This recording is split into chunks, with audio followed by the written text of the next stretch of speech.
आज हम पढ़ेंगे मेजर सेकेंड बॉटनी का यूनिट 1 का चैप्टर प्रोफेसर एम.ओ.पी. अयंगर। इस यूनिट में हमें कुछ प्रमुख भारतीय वैज्ञानिकों के कंट्रीब्यूशंस को बताना है।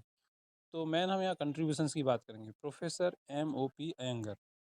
Professor M O P. अयंगर भारत में शैवाल विज्ञान मतलब फाइकोलॉजी के, ये फाइकोलॉजी फैकोलॉजी नहीं है, ठीक है, फाइकोलॉजी के अग्रदूत एवं संस्थापक माने जाते हैं। मतलब एल्गी की स्टडी उन्होंने शुरू की थी।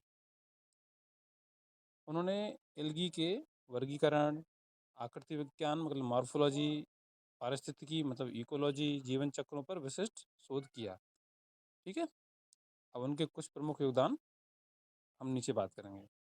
पहला, भारतीय शैवाल विज्ञान के जनक।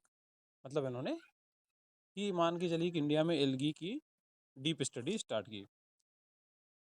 शैवाल अनुसंधान में आजीवन समर्पण। इन्होंने बहुत सारे एल्गी की लाइफ साइकिल्स की स्टडी की और हर जगह ये जहाँ भी जाते थे वहाँ से एल्गी कलेक्ट करते थे। कहाँ कहाँ, ताजे पानी, झीलों, तालाबों, दलदली भूमि, नमकीन पानी वाले क्षेत्रों, यहाँ से इन्होंने एल्गी को कलेक्ट किया और उनकी लाइफ साइकिल्स और दूसरी स्टडी की। कई नए वंशों की स्थापना की उन्होंने। कोई 2 वंश आप लिख दीजिए, फ्रिट्सिएला, चारासियोसिफोन। फिर आपके आते हैं आकृति विज्ञान एवं प्रजनन तंत्र पर शोध। रिप्रोडक्टिव सिस्टम भी और मॉर्फोलॉजी की भी डीप स्टडी इन्होंने की।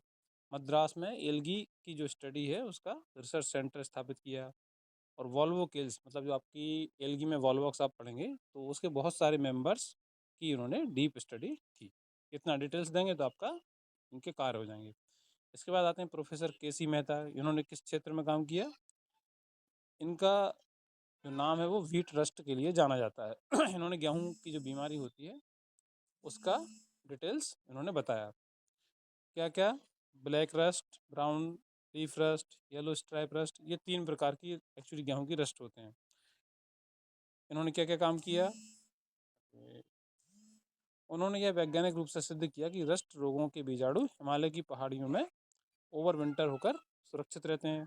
कहने का मतलब इन्होंने रस्ट बीमारी क्यों फैलती है, कैसे फैलती है, उसके बारे में विस्तार से बताया। ये पॉइंट्स आप दे दें। दूसरा पॉइंट, अनुकूल तापमान आने पर ये बीजाणु हवा के माध्यम से उत्तर व मध्य भारत के गेहूं क्षेत्रों तक पहुंचते हैं।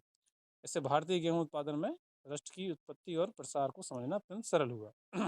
एग्रीकल्चर सिग्निफिकेंस क्या है ये आप यहाँ से लिख दीजिए कि उनके योगदान के कारण कृषि वैज्ञानिकों ने ऐसी किस्में विकसित की जो रस्ट प्रतिरोधी थीं, जल्दी पकने वाली थीं और पहाड़ी क्षेत्रों में रस्ट संक्रमण से बचाव कर सकती थी। Thank you.